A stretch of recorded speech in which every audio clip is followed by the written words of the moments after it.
하나님께서 끊어내길 원하시는 인간관계의 특징. 오늘 이 시간을 통하여서 하나님께서 끊어내길 원하시는 인간관계의 특징에 대해서 알아보도록 하겠습니다.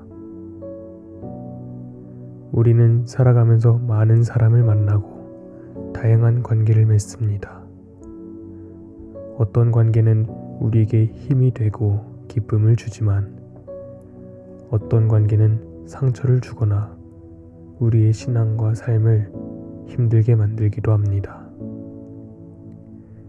오늘 우리는 창세기의 아브라함과 그의 조카 롯의 이야기를 통해 하나님께서 끊길 원하시는 인간관계의 3가지 특징에 대해서 알아보도록 하겠습니다. 아브라함과 롯은 함께 가나안 땅으로 가면서 한 가족처럼 지냈습니다.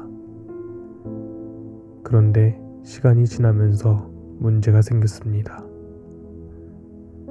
두 사람의 가축이 너무 많아지면서 땅이 좁아졌고 결국 아브라함과 롯의 목자들이 서로 다투기 시작했습니다. 이때 아브라함은 이렇게 말합니다.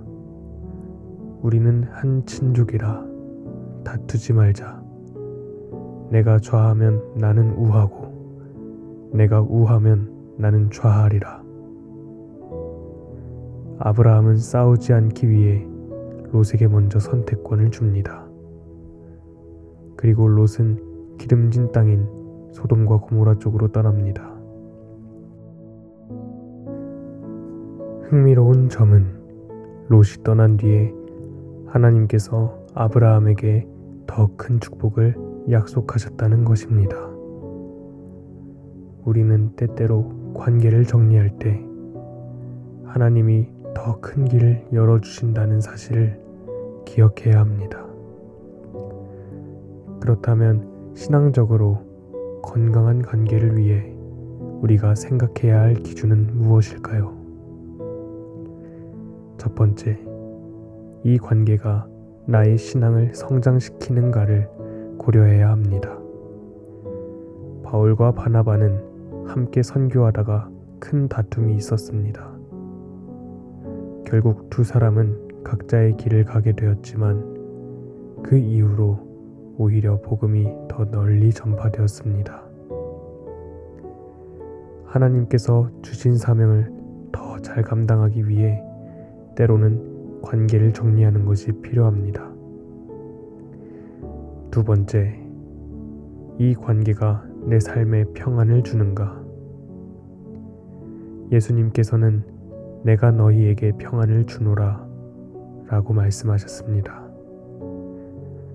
그런데 어떤 관계는 계속된 갈등과 불안만 가져옵니다. 그런 관계를 억지로 유지하려고 하면 우리의 신앙도 약해지고 하나님이 주시는 평안을 누릴 수 없습니다. 만약 어떤 관계가 우리의 마음을 계속 무너뜨린다면 정리하는 것이 맞습니다. 세 번째, 이 관계가 하나님께 영광을 돌리는가? C.S. 루이스는 이렇게 말했습니다. 우정과 사랑은 하나님을 향한 우리의 여정을 도울 때 가장 가치가 있다.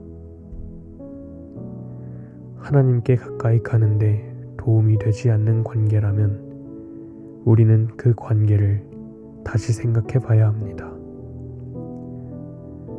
그렇다면 우리는 앞선 기준으로 관계를 정리해야겠다고 다짐했을 때 어떻게 관계를 정리해야 할까요? 관계를 정리해야 할 때 우리가 조심해야 할 것이 있습니다. 그냥 감정적으로 멀어지는 것이 아니라 하나님이 원하시는 방법으로 지혜롭게 해야 합니다. 첫째, 기도하며 하나님의 인도를 구하십시오. 어떤 관계를 유지할지, 정리할지를 결정할 때 우리는 우리의 감정이 아니라 하나님의 뜻을 따라야 합니다. 야고보서 1장 5절은 지혜가 부족하거든 하나님께 구하라 라고 말씀합니다. 우리는 관계를 정리하기에 앞서 먼저 기도하며 하나님께 지혜를 구해야 합니다. 두 번째, 분노가 아닌 사랑으로 행동하십시오. 관계를 정리할 때 감정적으로 행동하면 안 됩니다.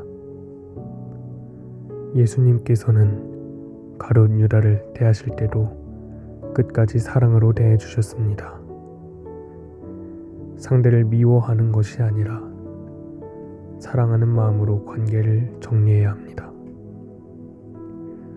셋째, 하나님께서 예비하신 새로운 관계를 기대하십시오.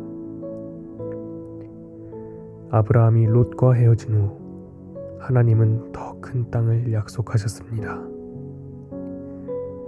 우리도 한 관계가 끝날 때 낙심하지 말고 하나님께서 예비하신 새로운 관계를 기대해야 합니다. 말씀을 정리하겠습니다. 오늘 우리는 신앙의 성장과 하나님의 뜻을 위해 관계를 정리하는 지혜를 배웠습니다. 때로는 하나님이 더 큰 길을 열어주시기 위해 인간관계를 정리하라고 하십니다. 관계를 정리할 때는 기도하고 사랑을 실천하며 하나님의 계획을 신뢰해야 합니다. 혹시 지금 관계로 인해 힘들어하고 계십니까? 하나님의 뜻을 구하며 필요한 관계를 정리할 용기를 내십시오. 그럴 때 하나님께서는 더 크고 놀라운 축복을 준비해 주실 것입니다. 오늘 이 메시지가 여러분의 마음을 움직였다면 구독, 좋아요, 공유를 통해 더 많은 하나님의 말씀을 받아보세요.